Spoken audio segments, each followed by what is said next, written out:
Cuando uno habla de gran país se refiere a una nación que ha hecho aportes importantes a la humanidad en su conjunto, aportes culturales, tecnológicos, científicos, de todo orden.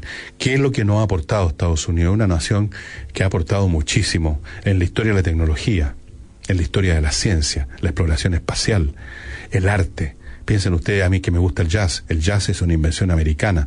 La música popular, gran parte de ella, la música popular que nosotros conocemos como música popular americana, bueno, es americana, y que ha conquistado el mundo. Hay un montón de innovaciones que se han hecho en Estados Unidos. ¿Por qué? ¿Cuál es el secreto de que un país grande se convierta en una gran nación? Bueno, hay varios secretos. Uno de ellos es el hecho mismo de ser un país grande. Un país muy pequeño, una agrupación humana con 5 pelagatos, es muy difícil que genere, o es imposible, las masas críticas necesarias para producir esos pequeños porcentajes de talento y los medios económicos, además, y institucionales, para que esas personas de talento, que son siempre muy pocas, desarrollen ciencia, arte, etcétera. Si ustedes examinan la lista de premios Nobel, por ejemplo, y ven las naciones de donde provienen, van a darse cuenta no solo que provienen de las naciones, básicamente las naciones europeas, sino que provienen de naciones grandes, donde hay una masa importante de población, que genera una masa importante de recursos económicos, que genera una masa importante de talento. Ustedes comprenden que en un país pequeño, muy pequeño, no quiero dar ejemplos para que no se enojen, en América Latina hay países que no han producido nada, ni nadie valioso en ninguna área, porque son países, además, de poca población y bueno, y hay factores también históricos y culturales. Pero vámonos al otro lado. Un país muy grande entonces tiene mucha gente, tiene masas críticas donde emergen no 1 o 2, sino que 10, 100 o 1000 personas de grandes capacidades, o 1 millón. Piensen ustedes, hagamos un poco de estadística. De acuerdo a la psicometría que mide las habilidades personales, las personas que se encuentran en el 1% superior de la población, y que de donde salen normalmente las inteligencias que hacen aportes de distinto calibre, bueno, el 1% de la población, o menos. De ese 1% hay que descontar a aquellos que se pasman en el camino, que son enfermos mentales, o que no les interesó. Entonces, si uno quiere que ese 1% signifique algo, tiene que partir de una base muy grande. Si ese 1% se aplica a un país o una región que tiene 500.000 de habitantes, ustedes comprenderán que el 1% de 500.000 son 5.000 personas nada más.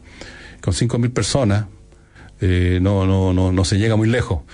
Vean ustedes Rusia, Estados Unidos, China, todo lo que China, sobre todo hoy en día, con una población inmensa, India, han sido siempre naciones, incluso mucho antes del siglo XX, China, para que hablamos, toda la cantidad de cosas que se fueron creadas, inventadas y desarrolladas en China. Después por razones políticas eso no cundió, pero ahora están convertidos en una superpotencia.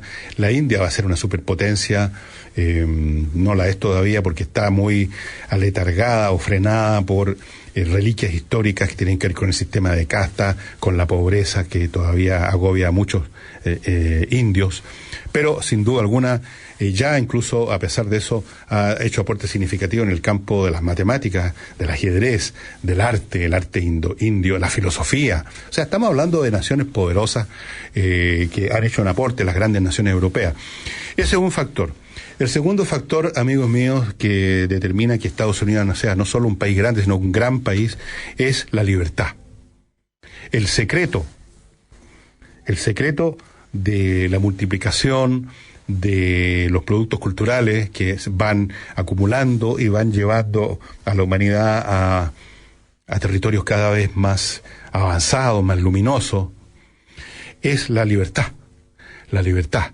O sea, la libertad entendida en todo su sentido, la libertad para pensar lo que uno quiera, la libertad para componer los libros que uno quiera, la libertad para desarrollar teorías, a pesar de la oposición que pueda haber, pero que esa oposición no sea capaz de impedirlo. O sea, que no haya un Estado central asfixiante que tiene una determinada visión del mundo, una determinada teología o cosmología que aplasta, por consiguiente, muchos de estos emprendimientos, como pasó en la China de los mandarines, en la China de los emperadores, como pasó por mucho tiempo en Rusia, con el sistema comunista, que era tan descarado la opresión, que se hablaba en la Unión Soviética de que tales o cuales ciencias eran ciencias burguesas, y estaban, por lo tanto, no se podían desarrollar, a menos que uno les diera un toque stalinista o revolucionario.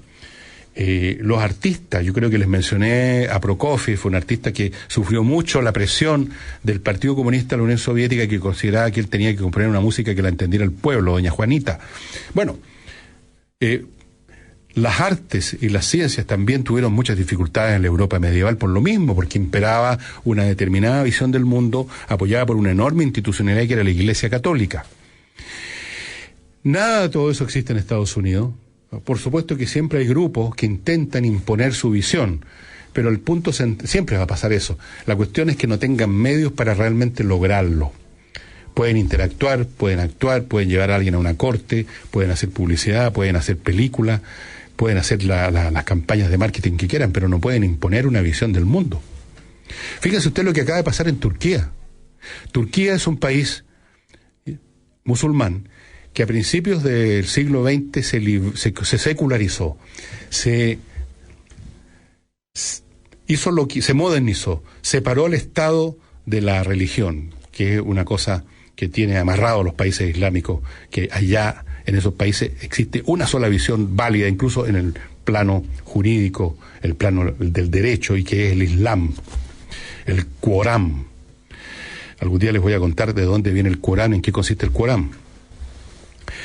Entonces, en Turquía es un país islámico que era el más moderno de los países islámicos, el más desarrollado, donde las mujeres andaban sin andar tapándose enteras, etcétera.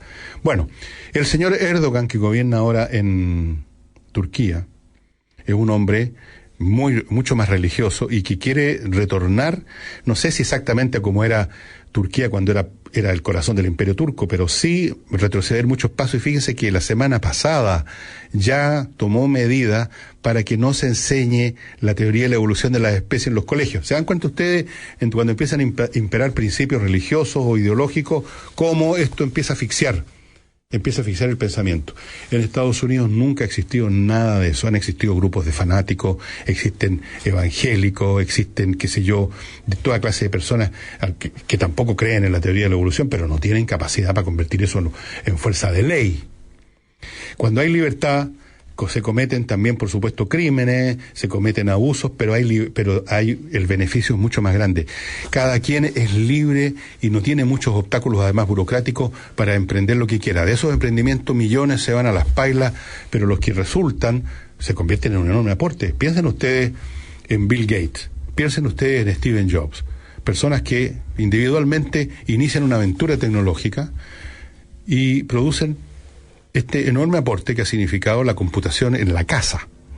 Y ahora, qué sé yo, la computación en el bolsillo. Creo que todos los chilenos, y diría que salvo los más pobres de los pobres en el mundo, andamos con un computador en el bolsillo, que es el teléfono celular, que en el fondo es un computador, un tablet con teléfono. Eso es lo que es un celular hoy en día. Sea un iPhone, o sea un Galaxy, o sea lo que sea, la marca da lo mismo, es un computador de bolsillo con teléfono. Eso es. Y ahí nos movemos en el mundo, ¿no es cierto?, recibiendo mail en cualquier parte, mandando, también se usa pésimo, están las famosas redes sociales que son un espanto, pero eso es lo de menos, esas distorsiones siempre se producen. El hecho es que ese tipo de emprendimientos suponen la libertad, suponen que no hay burócratas encima, suponen que no hay inspectores de lo que es el pensamiento correcto, supone que no hay juicios por pensar distinto, supone que no hay persecución. Y el resultado de eso es que estas millones de personas de talento que hay en una sociedad grande, que tiene muchas habitantes, y que además interactúan entre sí y entran en competencia, y eso estimula aún más la creatividad, porque eso es una cosa importante.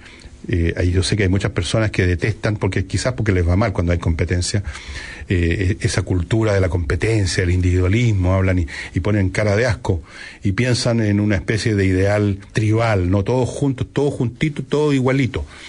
Pero eso no produce progreso.